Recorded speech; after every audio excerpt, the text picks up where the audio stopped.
the sea back by a strong east wind.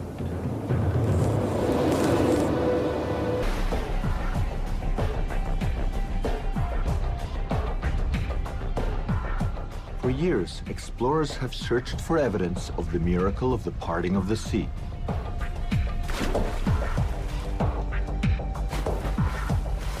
Director Tim Mahoney searched the globe for the world's leading archaeologists from Egypt, the Sinai, and Saudi Arabia. He also interviewed scientists specializing in DNA archaeology, bone analysis, coral analysis, and geography, uncovering startling new evidences of the Exodus that are reshaping our understanding of these ancient events.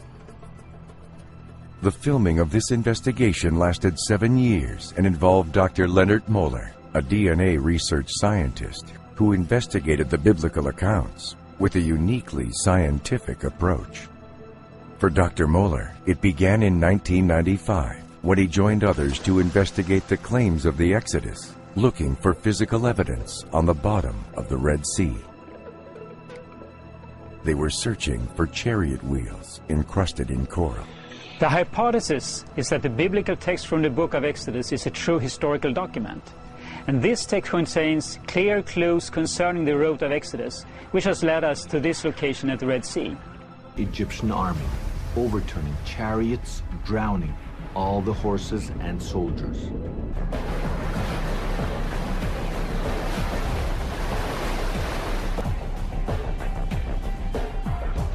Archaeologists, what can you dig up which is going to prove the Exodus? What would you have to find in order to prove the Exodus? This is the Cairo Museum, home to some of the most famous mummies.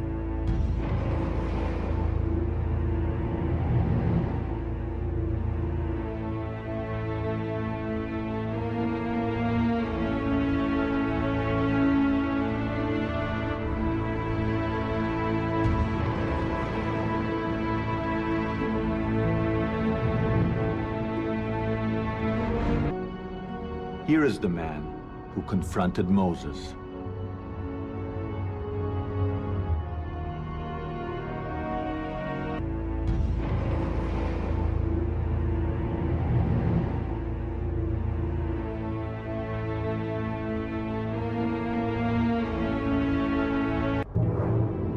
The Bible records that at the time of their arrival, one Israelite rose to the highest levels of Egyptian power. His name was Joseph, son of Yaakov, Jacob in English, and he became so powerful that he wore on his finger the seal of royal authority. Professor Manfred Bitak found no less than 9 seals worn by Joseph's court officials.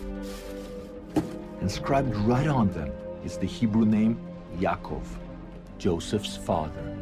It's very strange that we found 9 seals with the name Jacob here.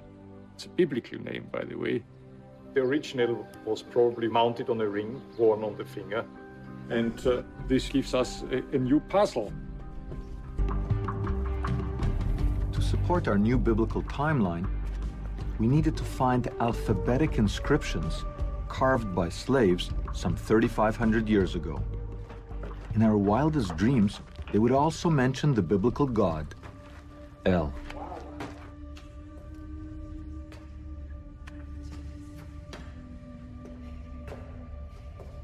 And sure enough, there are slave inscriptions here, and one of them records a 3,500-year-old cry. El, save me. This is the writing of a slave who worked in this mine. You can still see the chisel marks, which were part of the forced labor that the author of this inscription was involved in. And he wrote his cry to God, saying, "Help me, don't forget me."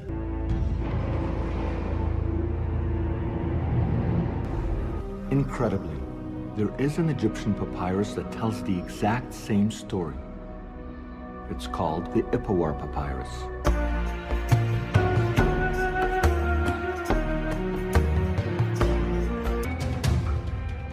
no one has ever been allowed to film at Avaris. To get there, we needed the cooperation of the Egyptian authorities. The more we investigate, the more we discover that the biblical stories regarding Exodus are reliable. Wrought by the 10 plagues, Pharaoh relented and freed the Hebrews. As the Hebrews began the exodus out of Egypt, the Bible says that Pharaoh changed his mind and chased after them. This proves scientifically that the large number of chariots described in historical texts are actually true and cannot be dismissed as impossible.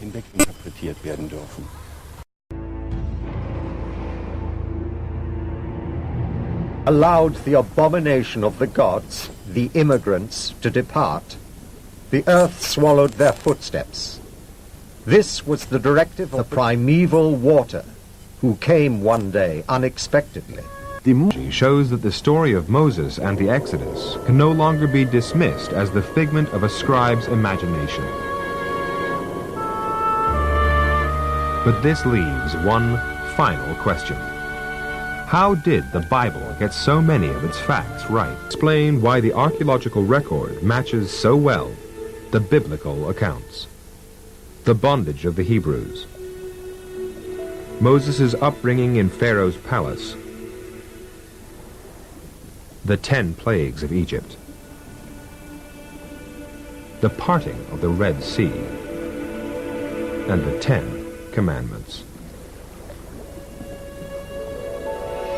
The Bible remains the foundation of faith for 2/3 of the world's population.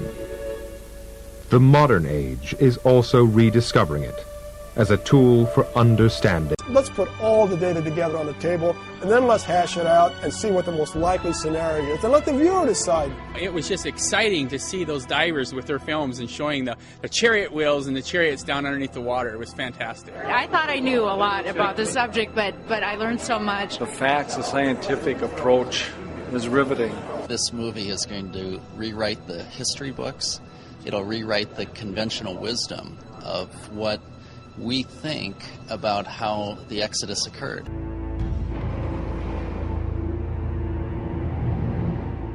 סופרים, היסטוריונים מצרים, כתבו מאמרים בנושא הזה שלקחו בני ישראל מהמצרים לפני יציאתם לסיני. והסופרים, ההיסטוריונים האלה אמרו שאנחנו רוצים פיצוי, ויש אסמכתה לזה, כי זה מעוגן בתורה שבני ישראל הלוו תכשיטי זהב מהמצרים כדי לחגוג ולהחזיר אותם, אבל לא החזירו. אז הגיע הזמן לבקש את הפיצויים, כן? והם מסתמכים על מה שכתוב בתורה.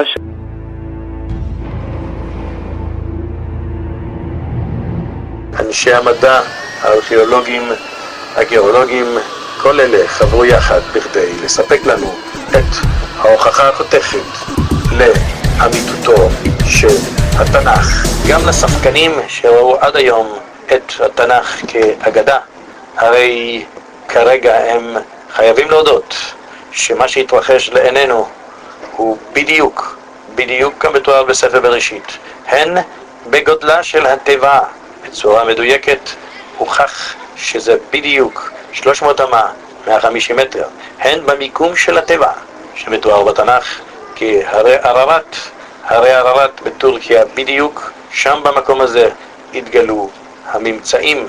I hope to prove that the underground structure is in fact that of a boat. העדות ההיסטורית שמלפני אלפי שנה מתאמתת היום במעבדות. מעבדות המחקר המודרניות ביותר, עם רדארים משוכללים ביותר, עם החקירות והבדיקות המדעיות שמאשרות אחת לאחת את הנאמר בתנ"ך. Royal Egyptian cubit which he was familiar with and we believe used in giving the dimensions of the ark is 20.6 inches and 300 of those is exactly. כאן אנחנו רואים כתבות בעיתונות העולם על תיבת נוח. הכתבות האלה שמאשרות את המחקרים ואת הגילויים המדהימים שעשו רעידת אדמה בעולם. האם אתם מאמינים שתיבת נוח קיימת, או שזה נשמע כסיפור אגדות? Could the legend that sounds like a fairy tale really become proven fact? Well, the search has been going on since biblical times. And in a moment, you're going to meet some people who are positive they have found the ark. Now, we know such claims have been made before. But a few months ago, these people came to 2020 with some new and intriguing scientific findings. We followed them to the mountains of eastern Turkey. And what you'll see is a bizarre adventure with a host of unlikely characters. Tom Jarrell's story takes many twists and turns. החוקר כאן מראה לנו את ההר מרחוק, הר שמכוסה בשלג, השלג הזה שהצליח לשמר את האונייה עד היום הזה. מדידות, סימונים, אתם רואים את הבדיקות עם הרדארים המיוחדים. מדידות וסימונים נתנו תוצאות חד משמעיות על הצורה של תיבת נוח. This data does not represent natural geology. It's a man-made structure. These reflections are occurring very periodic, too periodic to be random natural type interface. בפניכם מדגם שחזור של תיבת נוח, וכאן אנחנו עוברים לראות בעיניים. יש פה אתר שממשלת טורקיה הקימה בכדי שמכל העולם כולו יוכלו להגיע ולראות ולצפות בממצאים המדעיים, בממצאית. והאימות של המידות, הגודל של התיבה הוא מדהים בדיוק כנאמר בתנ"ך.